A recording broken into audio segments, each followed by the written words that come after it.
So today we're going to cover how the panels are wired and then also the hybrid inverter. And to start off with, my panel setup is a 5 panels in series and then 2 paralleled into a combiner box. So that just means that these are set up and connected to each other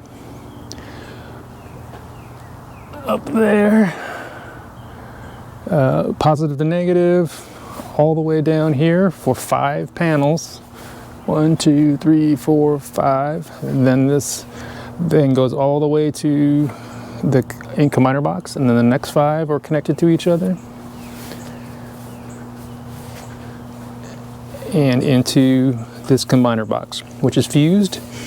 There's 15 amp fuses in here and a lightning protect as well. And then the wiring then all runs out of these 2 larger cables there and into our conduit here, which then goes into the garage. So this is the hybrid inverter, which is basically the heart of the system.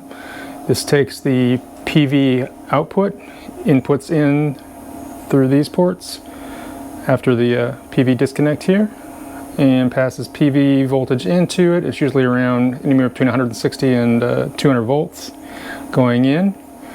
And then it sends out, as it's an MPPT charge controller, it sends out to the batteries through 2 gauge cables there into, we have a battery cutoff, 200 amp fuse, and then that all runs down into cables into the Power Queen batteries here, which are 4 12 volt 200 amp hour batteries that are wired in series to get us to the 48 volts that this is. And then we convert this then into AC. We have 4 ports here. We have a ground on the left, the black is L1, red is L2, and white is neutral. And this is what's called a split phase inverter, which means it can do 120 volt or 240 volt. And then we're actually doing both here.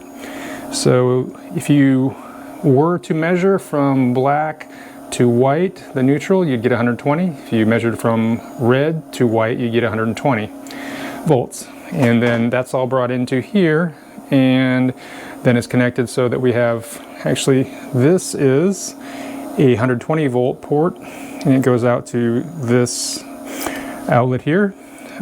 This is actually the on-off for the sub panel, and then this is the 15 amp 240 volt out to the Ford Charge Station Pro charger.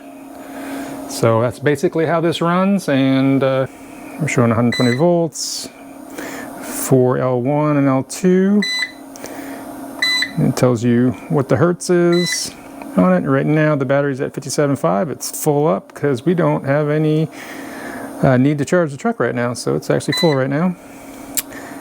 Probably it has no load on it, and probably no PV coming in right now because it's full. PV1 is at 153 watts, so it's not actually feeding in. We'd have a lot more wattage right now if the batteries weren't full.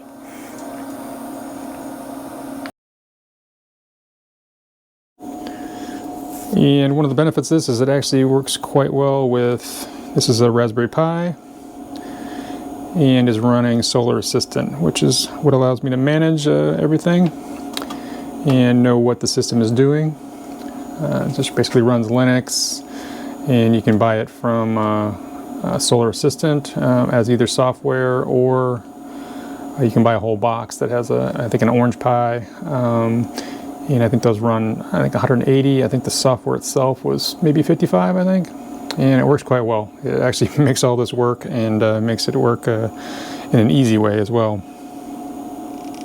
That's it for this video. If you like what you saw, please like and subscribe. Thanks.